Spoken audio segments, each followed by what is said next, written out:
All right. Good day, everyone. It's CJ, and we are live. Welcome to another edition of Rogue News, Rogue Mornings. Very excited today, again, to have London Paul joining us, London Paul of the Sirius Report.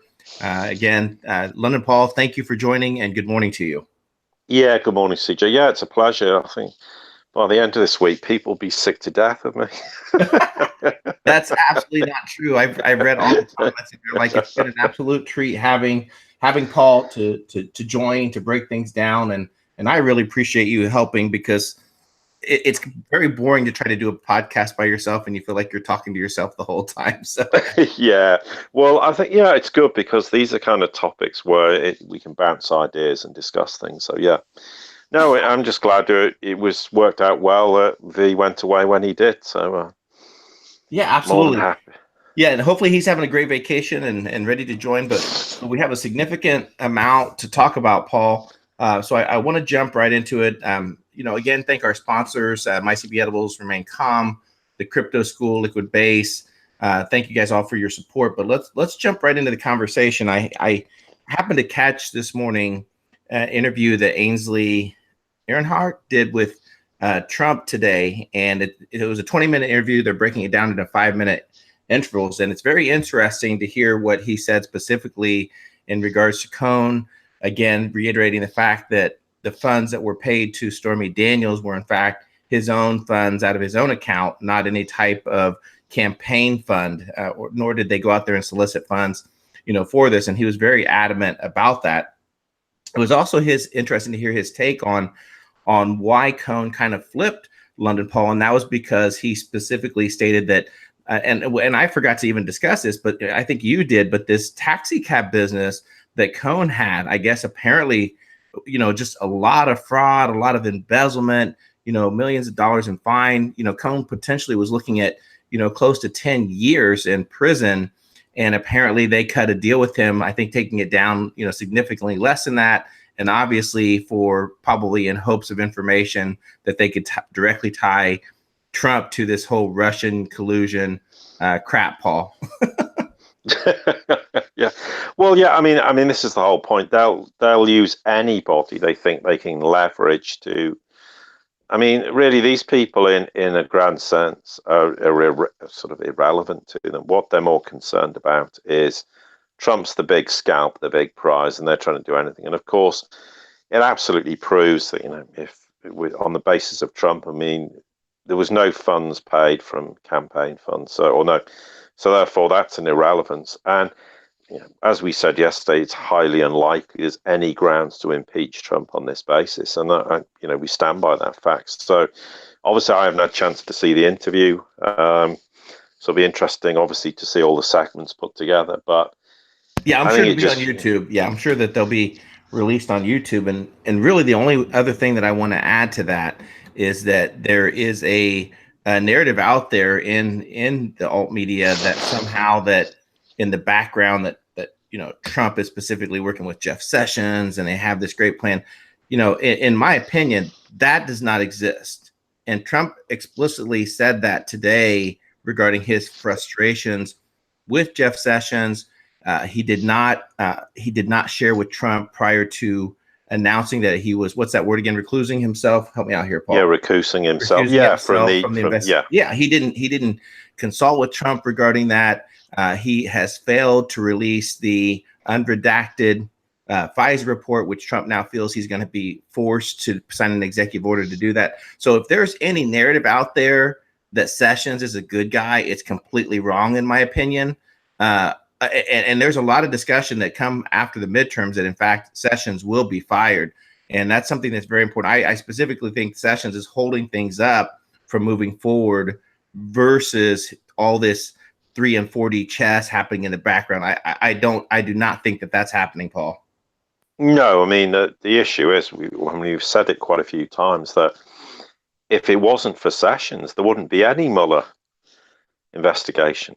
And so if you really want to help Trump, I mean, not that Trump has any reason to need help in that regard, but the fact isn't about whether, Trump's guilt of Russian collusion. It's the fact it's being used to stymie him and prevent him doing the things that he wants to do as president. So, And if Sessions hadn't recused himself, then we wouldn't have never talked about Mueller and an investigation.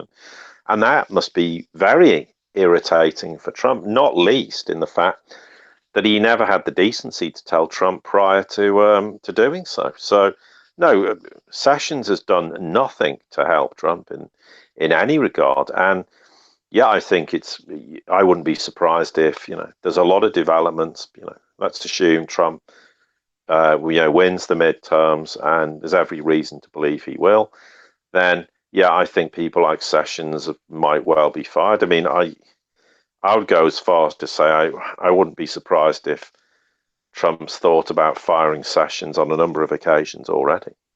And, there might be ramifications for doing that at this particular point in time wouldn't be a good idea. But post midterms, there's every reason to suggest that there'll be a lot of changes happening. And likely, if we talk about the wrecking ball scenario, then I think he'll ratchet up a few notches post the midterms, provided, of course, he wins them. If he doesn't, then obviously, as we said, that it poses a big question mark over his ability to be an effective president.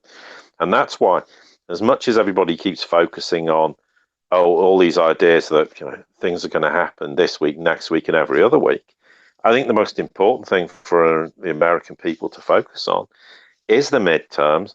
I mean, Trump's pledging to spend 6 days a week campaigning, so he's taking it seriously. He's not sitting on the fence and being complacent that he's going to walk the midterm.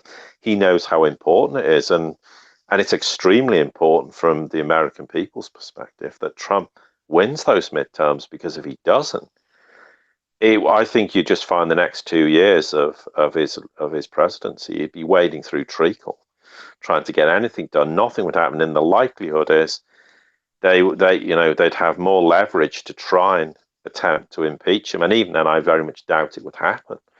But you never say never, so don't be complacent. And I'm not saying anyone listening is, quite the contrary, but I think there's too much focus on, oh, well, this is going to happen and that'll end all the deep state cabal. I would be put it this way, I'd be extremely surprised if anything happens before the midterms in that regard. You can never say never, and we have no control over a myriad of events that could happen globally that would make a huge difference and change the whole complexion of the financial system or the geopolitical world. But all things being equal, I don't see Trump spending any particular time in the next, 2 months or so, actually focusing on those things. He's focusing on the fact that he has to win the midterms, and then post those midterms, he can start to enact some more policies, and maybe some of those executive orders signed a long time ago will start to be enacted, and they'll start to make some sensible headway, and where we will start to see tangible progress being made, and not the idea, well, we at the moment we're just, even when we see people being indicted, even when we see exposures of things, these are really kind of low-hanging fruit that don't really address the real problems, and we're not seeing any of that. But that's not a reason to be discouraged. The only reason people are being discouraged is because they have this idea, or have been told for months on end, oh, it's happening soon, it's happening soon. And when it doesn't, people get discouraged and think, oh, it's never going to happen, but it was never going to happen. We said way back all this year, it's not going to happen now. It won't happen at this time. Now, without bigging ourselves up too much, but I think sometimes it's good to say this. If people had listened to us telling them it's not going to happen, don't at this point in time, they'd have saved themselves a lot of headaches with the expectation it was. So, yeah, so it'd be interesting. I think it would be probably worth everybody catching up with the Fox interview, and I intend doing so myself, just out of interest to hear what Trump has to say. But I think it was a wise move to come out and do that, and to address things from his perspective and calm some nerves, because no doubt there were people concerned about Trump being impeached, etc., which, as we said, it was highly unlikely. I mean, there's no grounds to do it. And so in that sense, that's a responsible attitude to take from a presidential perspective. Yeah, absolutely. And there's so many. There's a lot of discussion, Paul, in regards to the number of the numbers of CEOs that are resigning and the number of people that aren't coming back to Congress and Senate. And I keep thinking to the financial tsunami that is occurring around the globe. And if I could envision myself, and more people are awakening to understand where the crime, where the fraud, how this has happened. And it's because of the merger of the corporations and the government. They're deciding the last thing that I would want whenever that day of reckoning hits is to be sitting in those positions of CEO when people understand that you've been inflating your stock by stock buybacks. The corruption that's occurred has occurred primarily because of the federal government, the U.S. state.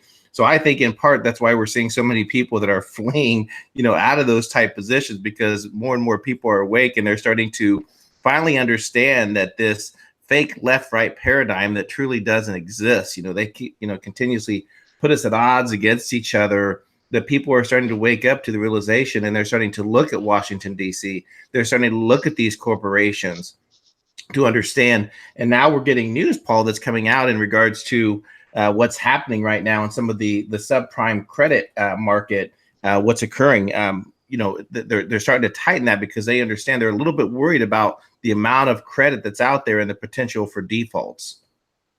Yeah, I mean, we've spoken on and off with regards to the whole sort of debt balance and the whole mortgage issue, auto loans, credit cards, student loans, etc.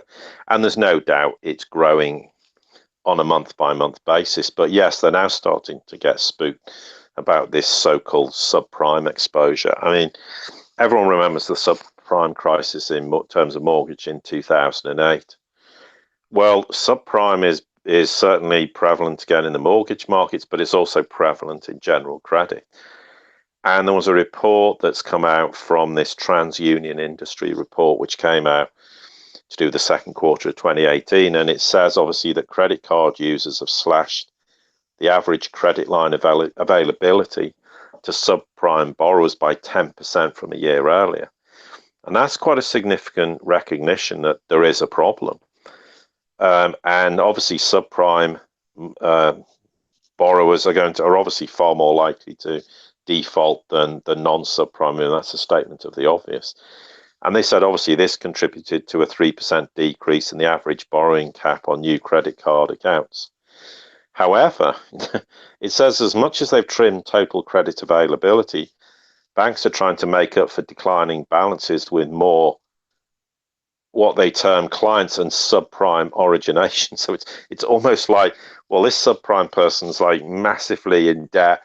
Okay, we're going to have to curb their spending. Let's just go and find some more subprime people who maybe don't have any debt, but let's look to. So it's just a ridiculous kind of scenario where it's just let's issue some more debt where someone's less liable to default. But I mean, there's some interesting statistics where you show in the space of 3 years, the number of credit cards rose from 370 million to 420.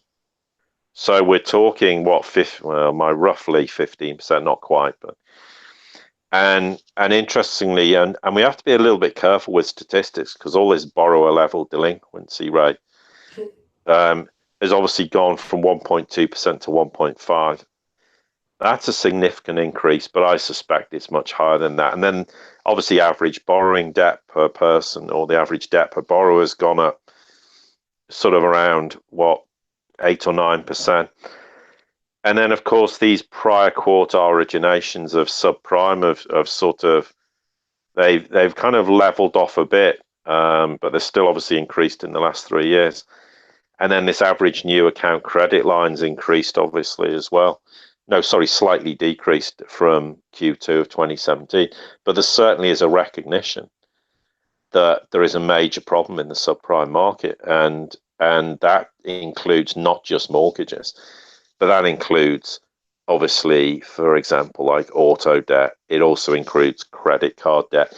And there's undoubtedly people with enormous student loans who in the last 10 years who are now in jobs where we all know that the job market, for much as this idea of full employment we know is a nonsense, but how many people are earning ridiculously low wages and have a student debt to manage, and also in the process maybe they're borrowing, and also factors into what we said about all these Q2 figures of 4.1% GDP growth, and everyone's high-fiving each other. You know, the US economy's turned around, until you actually ascertain that most of that is driven by consumer debt. So they're basically borrowing to pay for to pay for this GDP increase, which of course is farcical. I mean, it's like debt's become the new credit. So yeah, it is a recognition, but I think it's one of those situations. It's too little, too late. And I mean, at the end of the day, part of the problem is what QE and zero interest rate policy does. It fuels relatively cheap credit. But when interest rates start to rise, as we've seen, then obviously people start to suffer in terms of paying back debt. I mean, never mind the fact that, you know, credit card debt's significantly higher than the underlying interest rate. Never mind that mortgages obviously are less, but still are above the nominal interest rate for any nation. So the question is, you know, what's the underlying reason why they're suddenly fearful? Well, of course, it's the interest rate rises that the Fed's implemented. And of course, they keep talking about raising interest rates even more. So what's that going to do? It's going to cause a further contraction in people's borrowing capability. It will also mean that people who are subprime and not even subprime are more likely to default on debt. And it's just another example of economic reality versus economic illusion, and why we keep making these points. And when you factor in the reality of inflation, which is probably 10% and maybe even higher, it's just and that's another reality why they're raising interest rates, because they're actually trying to curb inflation. But you can't curb inflation in an economy that's debt driven and is dependent on debt for the last decade to keep the economy going, because at some point something's going to give, and as we know, what's going to give ultimately is that you will have economic implosion, because you can't manage and control this debt. You can't keep raising interest rates. I mean, there's an argument they're raising interest rates so they've got latitude later to lower interest rates when economic, you know, downturn happens, as people think, or an implosion, as I regard it. So, but none of it's manageable.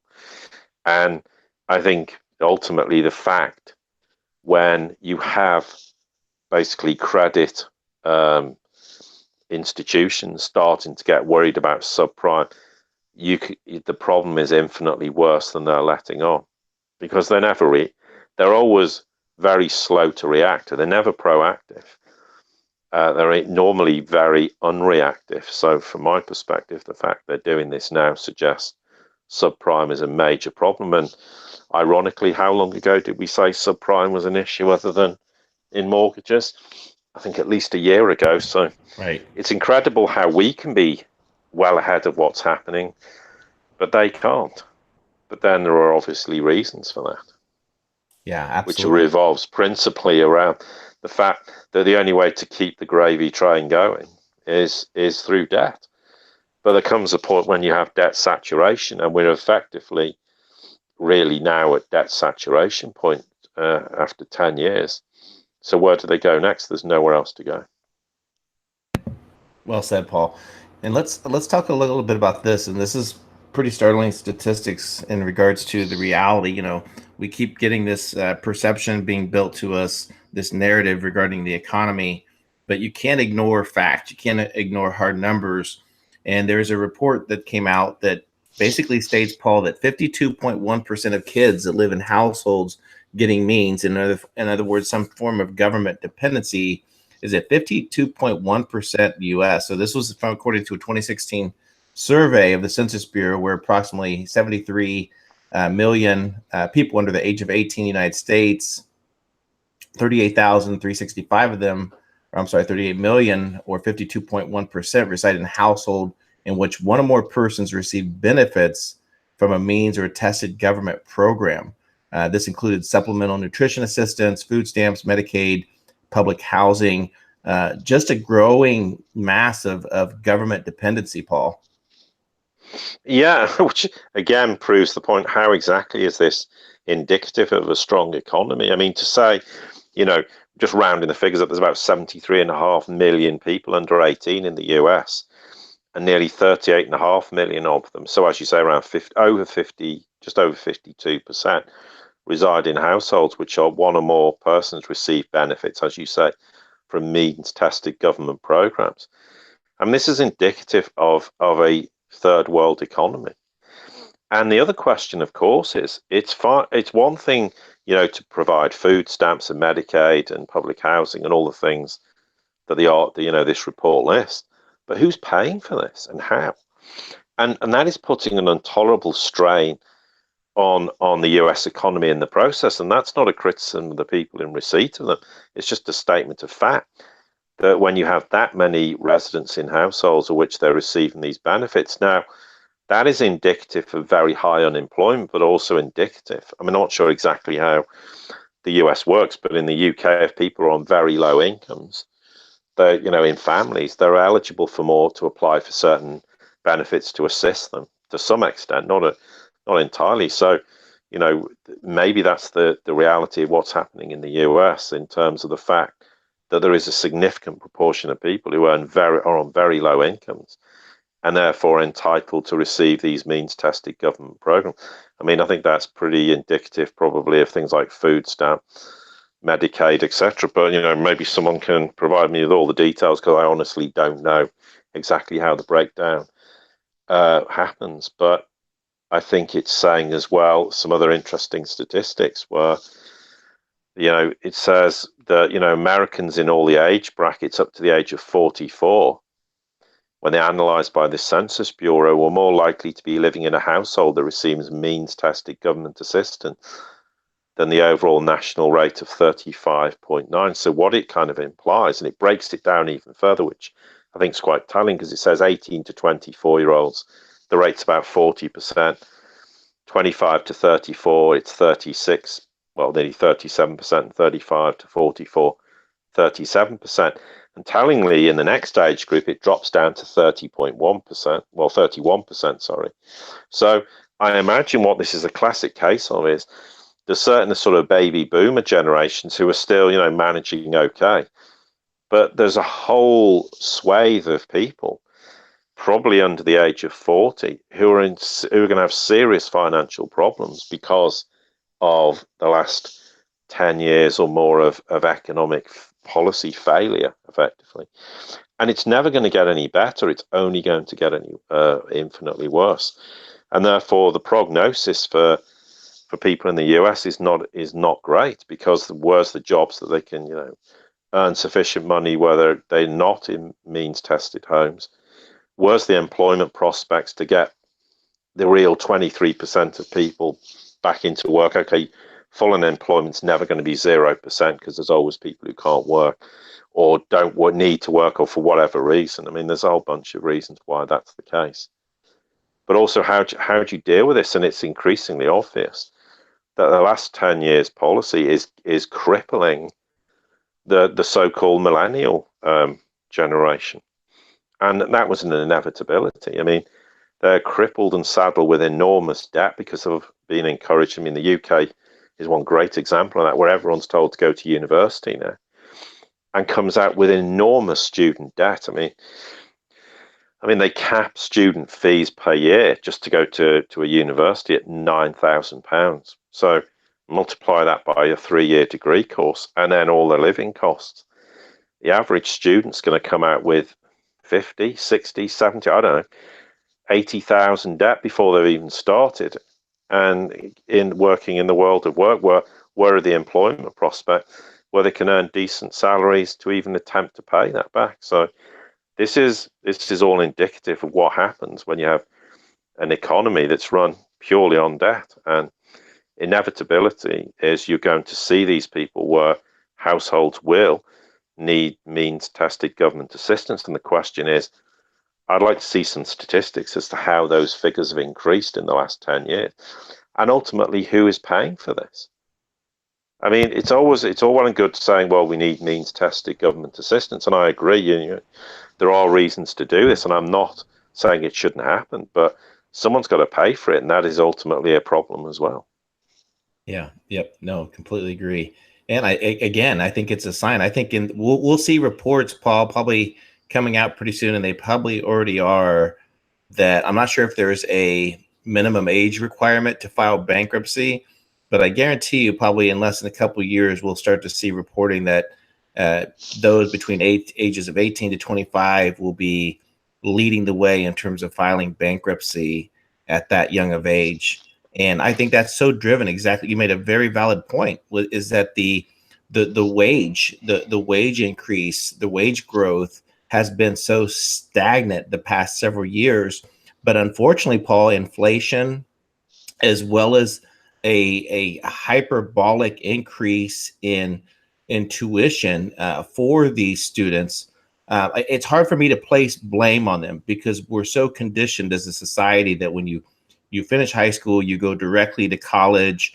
And I'm not saying that's a bad thing. Don't get me wrong. But what I am saying is that, the amount of debt that these young people are taking on to get that education is not, and the amount they're having to pay is not being supported properly by the job markets, and these jobs are not paying the salaries to catch up with, to help them out in terms of paying off those student loans. It's ridiculous. It's a vicious cycle. I tell you what, I have kids, and when they graduate, I'm gonna either potentially whatever they want to do, it's their choice, right? But trade school, or hey, you know what, maybe stay out of school for a year, maybe go work, maybe go directly for a company and let them pick up some of the tab for college education, right? There's a lot of companies out there that have, tuition reimbursement up to 50%, things like that, versus a conditioned society where we just send them off, we sign their loan papers, and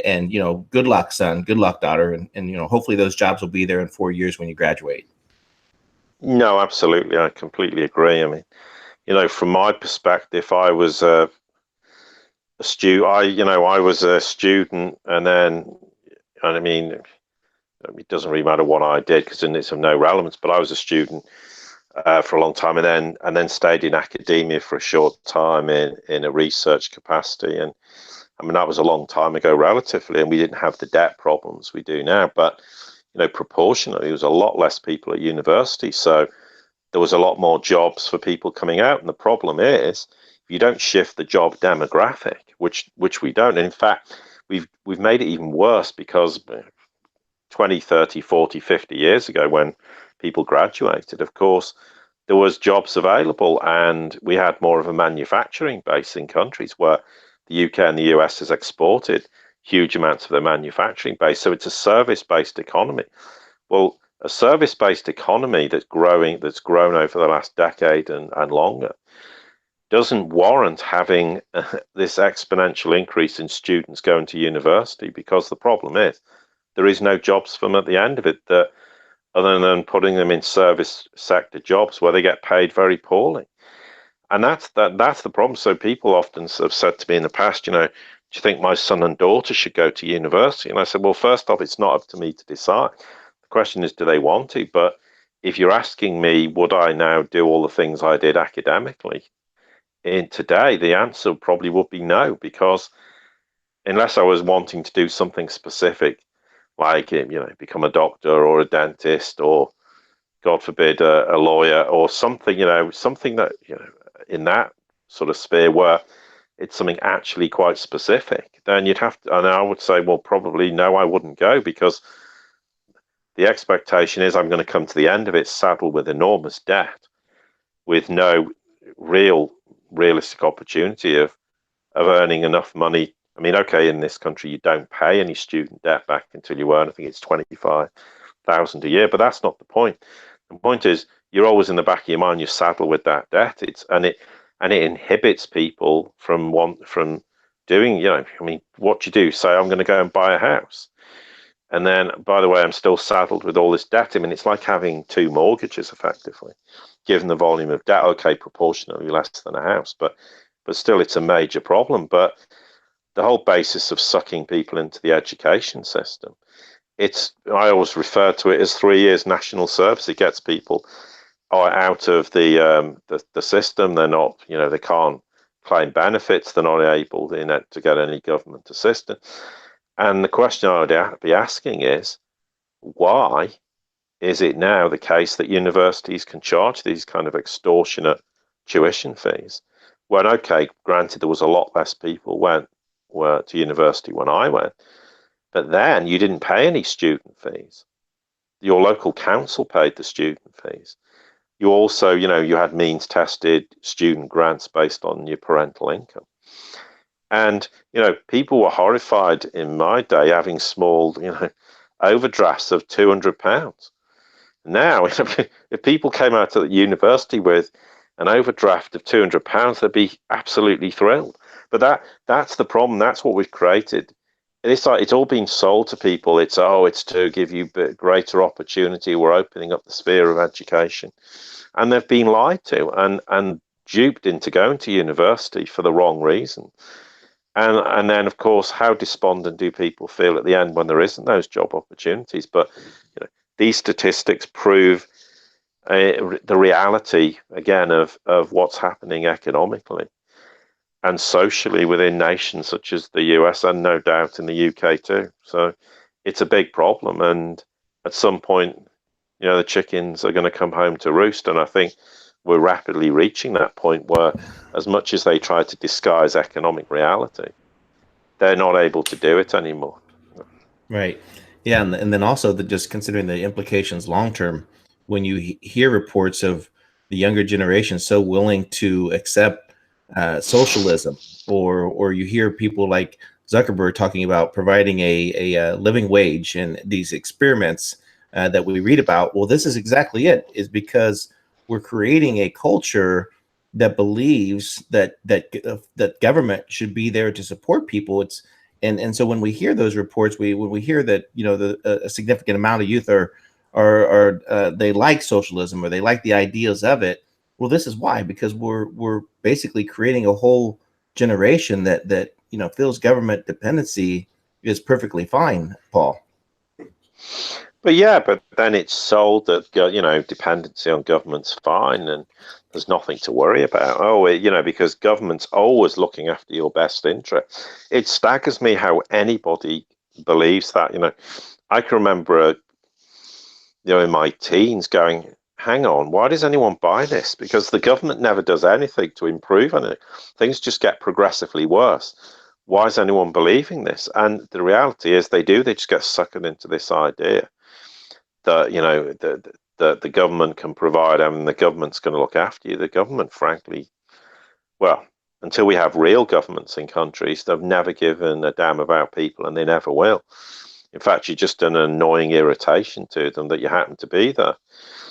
But the problem is that's the kind of re-education of people that will also come about as these paradigm changes that are underway continue, and eventually there'll be a recognition that, hang on, governments have never actually don't exist the way we thought they did, and all these attendant problems that we see now are going to have to be addressed and challenged. And it comes back to this point that getting rid of the cabal is of course a wonderful thing, and we all look forward to the day they've disappeared in totality. But there's a whole bunch of problems that are going to exist economically and socially. I mean, how do you change the mindset of various generations for different reasons? It's an enormous challenge ahead, and we just never should lose sight of that. Yeah, absolutely, absolutely. Paul, let's shift gears. We're getting news breaking. Yesterday that the Saudis are calling off their Aramco IPO. What are your thoughts? Well, we said that a long time ago there was an inevitability to this. The problem, I mean, if you look in principle, MBS is doing this because he wants to finance these ambitious projects to diversify the Saudi economy. Absolutely. I mean, but the reality is Aramco's never opened its books for decades. So if you're going to value a business and have an IPO, it has to be realistic and and consummate to what its actual balance sheet says. Well, if you're not prepared to open that, people are not going to accept Saudi's valuation, which was $2 trillion. I mean, the question is, you'd say, okay, well, let's have a sensible valuation. So there was an inevitability that this deal was going to collapse, and Saudi doesn't have the support of the West anymore. It won't have the support of Western financial institution to support an IPO like this. So, and obviously, intelligently, the Chinese have done. The Russians will sit there and go, "Well, we don't need to get involved."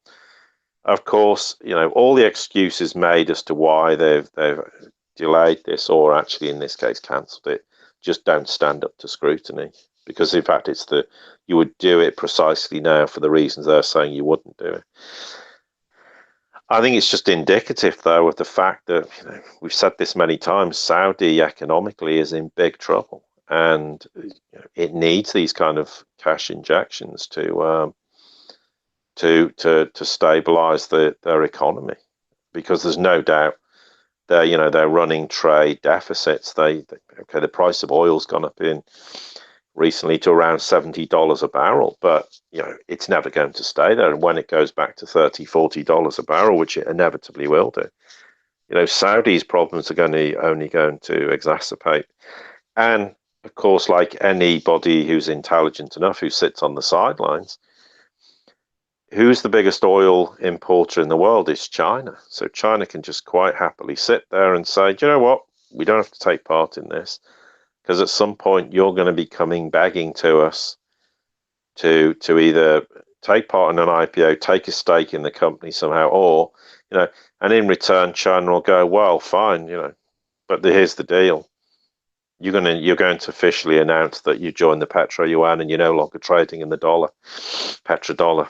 And of course, we know what a seismic event that will be. And China intelligently does this. And this is another reason why often people will say, well, why don't China and Russia just get on with things? Like, why don't they just kill the dollar? And you don't do that, because when you're seen to do that, you're the one who's seen to be the aggressor. In this case, indirectly, Saudi will get so desperate, they'll take some offer from the Chinese, and the Chinese will go, well, we get, we're bailing them out, we're resolving their financial problems, but in the process, it will have a cataclysmic change with respect to the petrodollar and the petro-yuan. And that's why often people will get frustrated and go, well, the petro-yuan, it hasn't taken off the way we were told it was going to be, but from day one we said it's a slow burner, and it's gathering traction and gathering interest, and of that there's no doubt. But the bigger fish to fry are coming further down the track, and that's precisely why China always has a plan. They think very long term. They're not going to wait until the likes of the Saudis need help. They're planned well in advance, put the platform in place, knowing full well, bit by bit, as nations de-dollarize, they're going to look to trade in the petro-yuan. And China has the wonderful advantage of being the world's biggest oil importer, and it's getting thirstier by the day for more and more oil. So it's a win-win for them, but ultimately it's a reflection that Aramco simply could never have an IPO, because no one has any real true indication as to the financial health of the business. And when you're talking about the sort of sums of money they are, no one's going to take that kind of risk. Right. Paul, is there any thoughts that the Saudis could be, gaining more confidence in the USA as far as maintaining, the likes era of the Bush doctrine? I look at this also potentially that they're getting a lot more confidence of the U.S. actions towards Iran, with really suppressing the amount of oil that's coming online. I look at signs that the U.S. Senate uh, blocked potential legislation to keep funds from the United States from intervening with the war in Yemen that was blocked by the Senate. Could this also be construed that the Saudis are gaining more, the MBS is gaining more confident that the U.S. is going to be there to make sure that the Saudis maintain any type of oil dominance in the Middle East? Well, the problem is, if he believes that, then he's extremely foolish, because all the US efforts to curb Iranian oil exports are doomed to fail. I mean, just quite simply, the whole trade embargo, or trade war, sorry, between China and the US. One very small example is that China has stopped all its imports from the US, and instead it'll just import it from Iran. So China's not gonna stand there and see Iran, oil industry collapse. It will take up all the shortfall, and if necessary, it will drop other people in the process of doing it. The other thing is Russia will quite happily buy the oil under the goods for oil program and then sell the oil into the market themselves. So no, if they believe that, well, fine, it's believe. There's one thing believing it, but the reality is very different. And you make the point, of course, regarding this Senator Chris Murphy's amendment to withdraw all funding for the US involvement in the war in Yemen, and the fact it was blocked by the Senate leadership on Wednesday, and that prevented it from getting a vote for inclusion in the 2019 Defense Appropriations Act.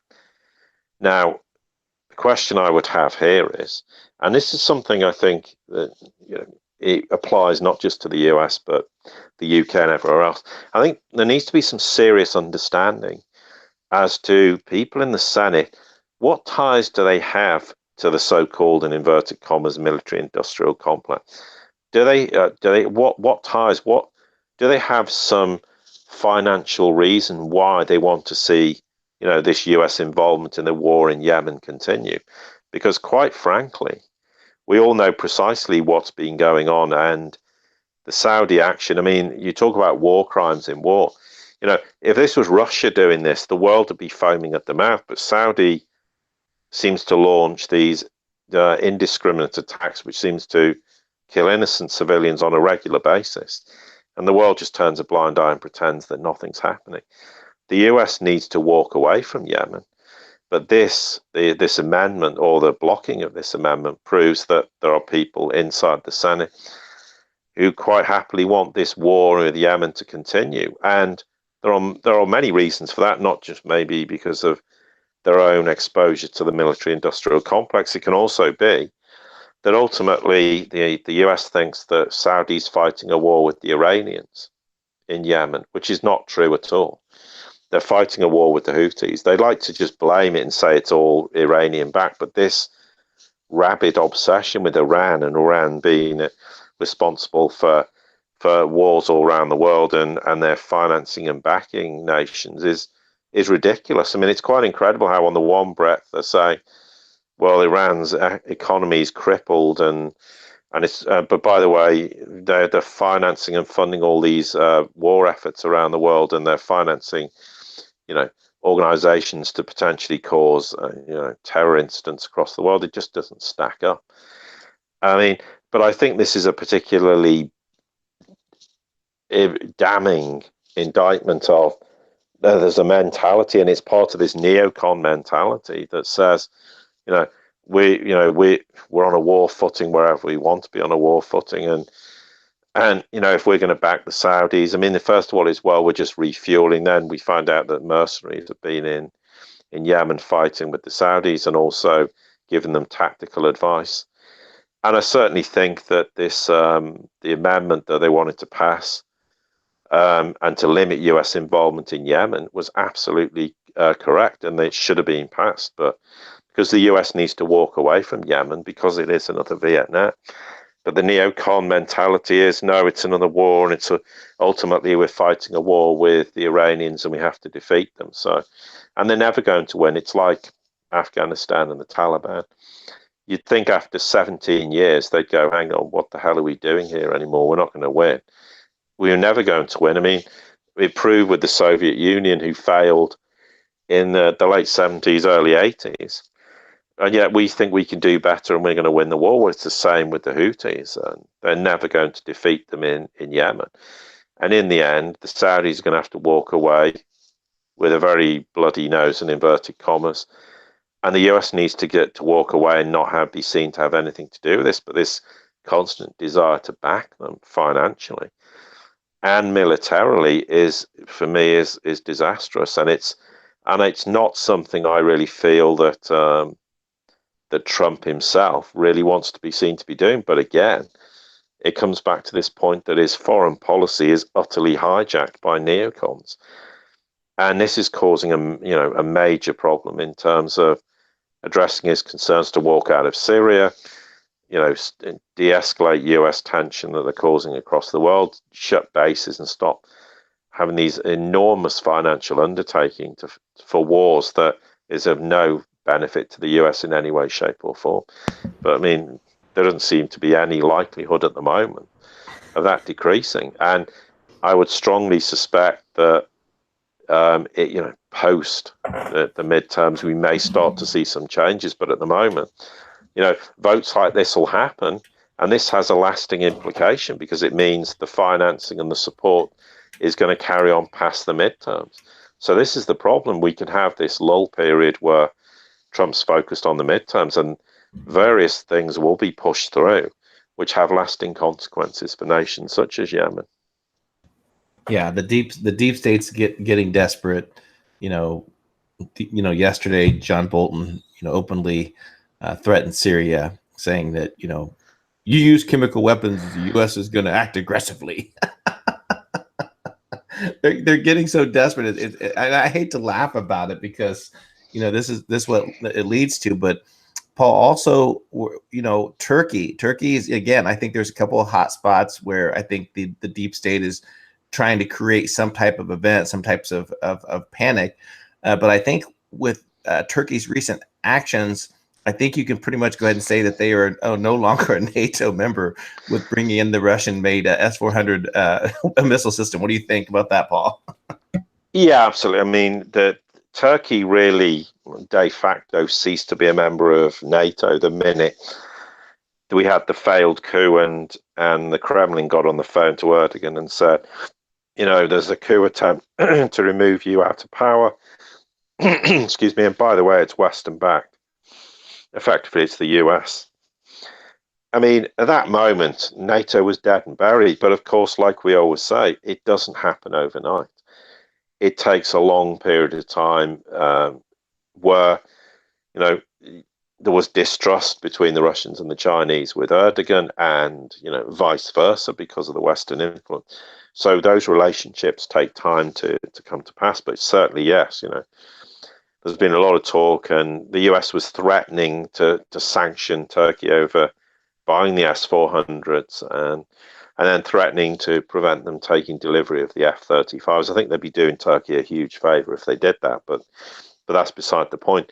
So yeah, the idea that, obviously now there's been statements coming out of Moscow that, they'll be implementing the contract for the supply of the S-400s to Turkey in 2019. I wouldn't be surprised if it happens sooner than that. But of course, Washington's reaction is, hang on, a NATO member is buying Russian S-400 technology. Well, that's going to pose this serious security risk for US-made weapons used by Turkey, including, ironically, of course, the F-35 of all things. So, and I think this is just indicative that we recently seen the attack on the lira, which was certainly Western backed. There was a desire to try and cripple the lira. I think it was in the process they thought they crash the lira and destroy the Turkish economy. They can get rid of Erdogan in the process. And of course, what's Russia doing? They're going, well, Turkey's given us indications they're not going to trade in the dollar anymore. That's fine, pay for your S-400s in lira or in rubles instead of using dollars. So it's like this multiple whammy effect that's to come about. But certainly there's been definitely between Erdogan and Putin the desire to expedite the delivery of these missile systems. And frankly, the reality is the S-400s blow the socks off THAAD and Aegis and everything else. And also, if we think the S-400s are an incredibly good missile defense system, the S-500 knocks spots off the S-400, and the S-500's fully working now, and the Russians have been using it. They haven't sold it to anyone at this point, but it's workable, and it does knock the socks off the S-400. But yeah, it's just another indication of a nation who is rotating east away from being a cabal state, and it was absolutely a critical cabal state simply because of its geographical location. I That's why they wanted Turkey in NATO, not because they care about Turkey, but because they want to use Turkey as, and that's why they had the Incirlik air base, which they wanted to use, to launch preemptive strikes in the Middle East. And Incirlik is rapidly becoming a complete white elephant for the US in the process.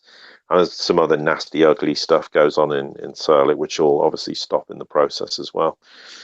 But yeah, it's just indicative that, if you think about it, Turkey gets threatened. So what does it do? We get within days, it's saying we're de-dollarizing. Oh, by the way, we have an official announcement. We're taking delivery of the S-400.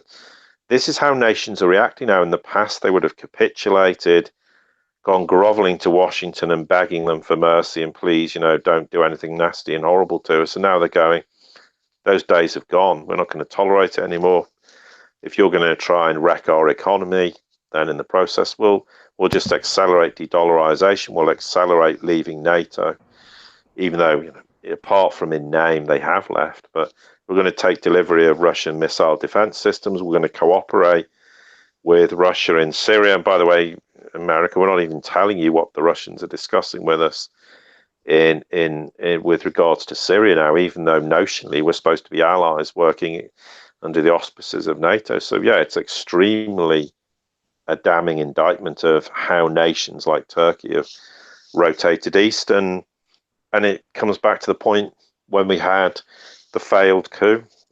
At the time, I said, this is the beginning and the end of NATO. It'll accelerate the rotation of Turkey east, and it will have huge ramifications for the Middle East and also for the war in Syria. And that's exactly where we are now. And part of the reason why, not so much that Assad has all but won the war in Syria, I mean, it's largely due to Russian intervention, but also because Turkey is now on side and is doing the things it should be doing. Whereas, as we know, when they first entered the war in Syria, they were all for overthrowing Assad.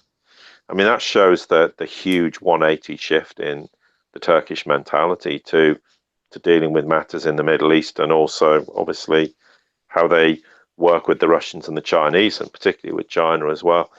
There's huge economic reasons for them to become a very vibrant member of the Belt and Road Initiative, simply because they're the gateway between East and West, effectively. And that, more than anything, puts them in a great position. And that's why the Turk Stream pipeline is now back online and is in due course will become live and operational.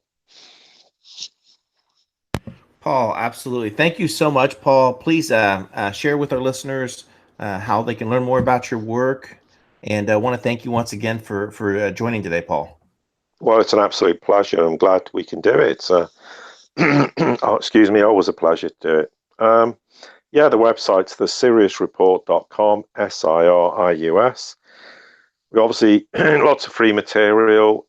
We've got the Twitter account, which we use, and obviously the subscription-based content, which is 5 podcasts equivalent a week. It's probably roughly 100 minutes of very intense information that we don't discuss anywhere else. And we put all the analysis together where you get a lot more detail and background and an understanding of things. I mean, we talk things on here, but sometimes, we're talking about things now that we told podcast subscribers many months ago. But there's opportunities now to start to discuss this, because if people pay for a service, then they obviously get preferential treatment towards the information we give them. But we thoroughly enjoy doing it, and we're very grateful to everyone who's subscribed, and obviously we're very grateful to Rogue News, because we've been since January 2017, and you gave us a lot of exposure, and we're always very grateful for that. And it's a pleasure when we can in some small way return the favor and fill in for V when he's on holiday. Absolutely. Paul, thank you so much once again. For our listeners, please like, share, subscribe. Make sure you go to roguenews.com. Make sure you enter your email there, so that way you can always be alert when we do release articles and videos. Today's a big day at Rogue. We will be back at 12:30 p.m. Eastern Standard Time with Harley Schlinger for Harley Hanging with Harley. And then at 4 p.m. Eastern Standard Time, Gus will be joining us for Cuss with Gus. So, Paul, if you still feel that urge again to to vent some to spleen, you're welcome to join us at 4 o'clock. It's appropriate at that time. Everyone, take care. This is CJ and London Paul, and we're over and out.